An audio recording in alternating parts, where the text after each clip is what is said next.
Yes bwana, mambo vipi? Kutoka magharibi mwa taifa la Tanzania, ndani ya mkoa wa kwanza kwa ukubwa Tanzania, mkoa wa Tabora.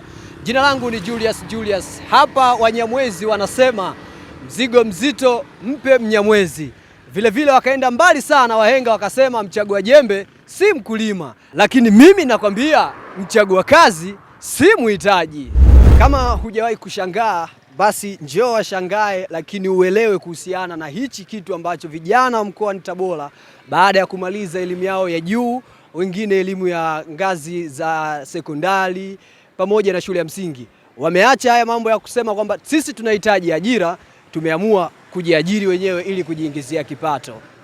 Licha ya kwamba tupo kwenye mwezi wa Ramadhani na kwa lazima, nikiwa namaanisha kwamba Wakristo kwa Waislamu wote wamefunga, vijana hapa kama ambavyo unaona wao wameendelea na biashara. Hii ni ishara ya kwamba kuna watu hawajafunga kwenye mwezi huu mtukufu wa Ramadhani pamoja na kwa lazima. Sasa ndugu zangu vijana, mambo vipi?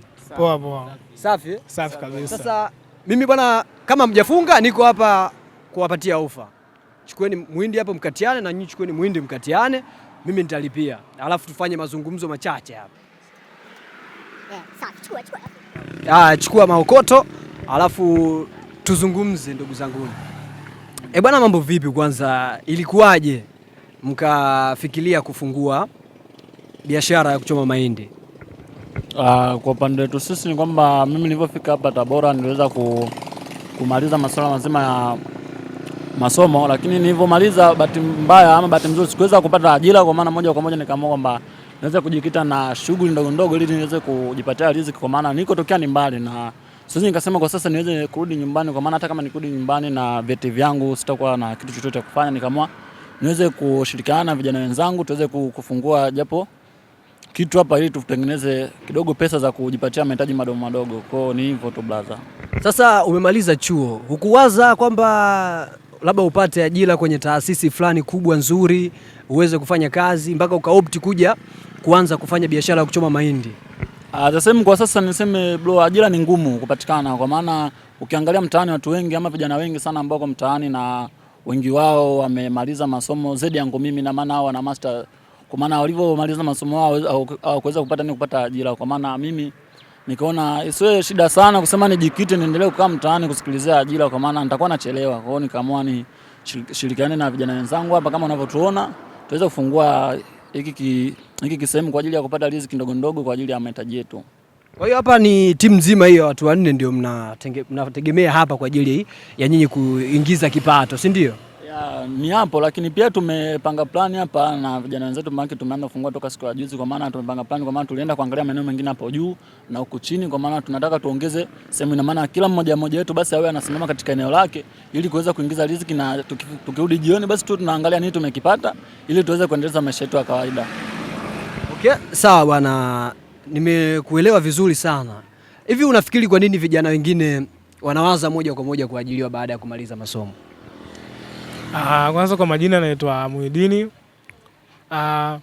Vijana wengine wanasema kwamba wanawaza kuajiliwa kutokana na kwamba najua kila kitu, na unajua kwamba kila mtu anakuwa na malengo yake ambayo huwa anajiwekea katika masomo. So wanapokuwa mtu anakuwa anasoma hivi, anakuwa kwamba ana malengo yake kwamba nataka nisome ili nifikie kwamba niajiriwe labda kwenye kampuni fulani niweze kufanya kazi nipate hela mzuri, au niajiriwe serikalini nipate hela mzuri. Ila kutokana na nini mazingira kusoma nayo muda mwingine inakuwa magumu. Watu tunakuwa na ndoto zetu ili tufike kwamba mimi nakuwa na ndoto yangu kwamba nisome niweze kufikia malengo yangu fulani ili niweze kuwa na maisha yangu mazuri. Lakini kitu kingine kinakuwa kwamba hata kama nikisema kwamba nisubiri labda kuajiliwa, kuna muda inakuwa so kwamba utasoma na utaajiliwa. Nikaona kwamba niweze tu kukaa tu mwenyewe na vijana wenzangu hapa tuweze kupanga mipango ya kuweza kufanya sisi kuweza kutoka katika makundi ambayo yanasema kwamba ni mabaya mtaani, na kuweza kuandaa biashara ambayo sisi tutafanya tuweze kujiingizia kipato na kuweza kukimu mahitaji yetu sisi kama vijana. Okay. Sasa hebu tujaribu kuangalia watu wanne mnafanya biashara moja. Mnawezaje kukizi mahitaji yenu binafsi? Mimi kwa majina yangu naitwa Joseph Julius, mzaliwa wa Arusha, lakini kwa sababu kwenye biashara ambazo yani tumeamua kama si vijana tufanye biashara. Nadhani biashara fai tumeanza tu juzi kati na plan ambayo ilikuwa ambayo tumeplania na imani fai na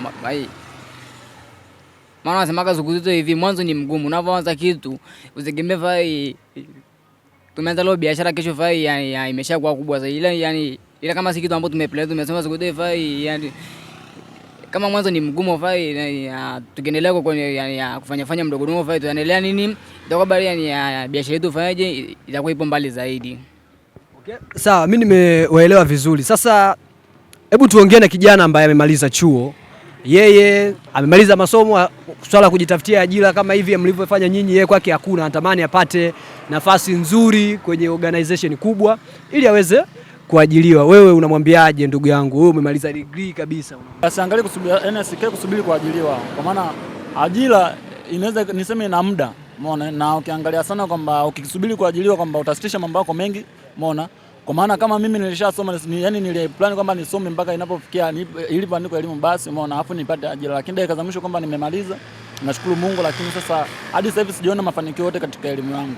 Lakini pia nikaamua nijikite mtaani kwa ajili ya swala zima la kutafuta riziki. Kwa maana ukikaa au nikisema nisubiri kuajiliwa, basi moja kwa moja itakuwa ni ngumu sana kwa upande wangu kufanya nini, kuendeleza maisha yangu ya mtaani. Kwa maana naweza nikaa na force mambo mengi yaende sawa, lakini pia sitakuwa na nini na riziki ambayo itakuwa inaniendesha maisha yangu. Kwa maana nikaamua nishirikiane na vijana wenzangu ili tuweze kuweza kuangalia namna gani tunaweza tukapata riziki. Lakini pia ninachopenda kushauri wale ambao wamemaliza, ninachoshauri kwamba wasikae kusubiria ajira, kwa maana kazi zipo mtaani na kila kitu kinahitaji nia. Kwa maana kama ulikuwa na nia ya kusoma lakini kwa bahati mbaya yako imeenda sivyo, basi unaweza ukaweka nia nyingine. Kwa maana sisi bado hatujachelewa. Kwa umri wangu mimi miaka 23 bado sijachelewa. Kwa maana naweza nikatengeneza kitu na kikafanya baadaye nionekane ni mtu miongoni mwa watu ambao mimi wameamua kufanya. So mimi ninachoshauri kwamba tusikae kusubiri ajira, kwa maana ajira kama ipo ambapo itakufuata, lakini pia sisi tuliokuwepo hapa na maana tuendelee kutafuta vile vitu ambavyo vinaweza vikatufanya sisi tupate riziki. Kwa maana tulikuwa tunakaa tu mtaani tunaangalia kwamba maisha yanaendaje, sema kwamba tunaweza tukaingia katika makundi mabaya, umeona? Ikaja kuwa tena changamoto, unaweza mtu ambaye amesomea kama kompyuta unaweza kaa tapeli kutokana kwamba kile kitu alichokisomea kitamfanya yeye aanze kuingia mtandaoni na kufanya vitu sivyo. Wakristo wanasema Mungu wetu halali. Hiyo ndo tafsiri sahihi ya kwamba kijana usikate tamaa, tuendelee kupiga kazi. Bwana, mimi na swali moja. Hivi sasa ukikutana na kijana ambaye yuko chuo au amemaliza chuo, ushauri wako ni upi utampa?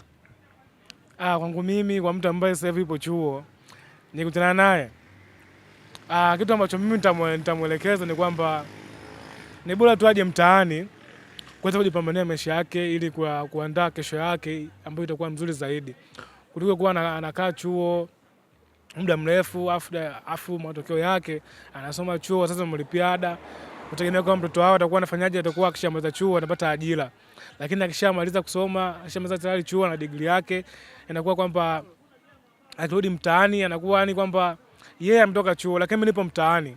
Maisha yake ya chuo na mimi nipo mtaani ni vitu tofauti. Yeye atakuwa amesoma baada ya chuo miaka 3, lakini mimi nikaa mtaani miaka 3, ataweza kufanya siku moja.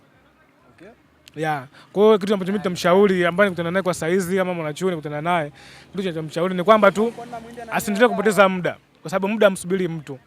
Nitamuelekeza kwamba kama kuna biashara ambayo tunazifanya ama kuna misha ambayo tunazifanya, nitamuelekeza tujiunge kwa pamoja, akikubali tutafanya tuweze kuandaa bado kesho yetu. Sisi bado ni vijana, hatuna muda wa kupoteza.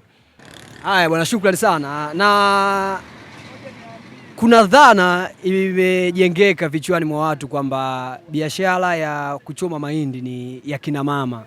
Sasa swala kama hili wewe binafsi unalitafsiri vipi? Kwa jina naitwa Idi Ramadhani Waziri, natokea mkoa wa Tanga. Kwa sasa nipo Tabora, maeneo ya Ipuli. Lakini hiyo dhana ya kusema kwamba wauzaji mahindi ni wa mama, hiyo dhana hiyo hapo ni dhana potofu. Hiyo hapo haipo. Kwa sasa ina maana haki sawa kwa wote. Na ndio maana kila mtu anaruhusiwa kufanya kazi yoyote. Miaka ya nyuma tulikuwa tunajua marais wanakuaga ni wa kiume tu. Ina maana lakini hadi kwa sasa tunaongozwa na mwanamke. Kwa hiyo ina maana kwa kila mtu anaweza kufanya kitu na kujaribu. Kwa hiyo ina maana hapo kazi yoyote mtu anaweza akafanya. Hivi ukipita mtaani kwa kutana na rafiki yako ambaye amemaliza chuo, yeye ajishughulishi na wewe lakini naye amemaliza chuo, akikutazama wewe unajisikiaje? Yani ukiwa hapa kazini alafu yeye akapita akakuta unachoma mahindi unafanya biashara zako hapa kawaida, unajisikiaje?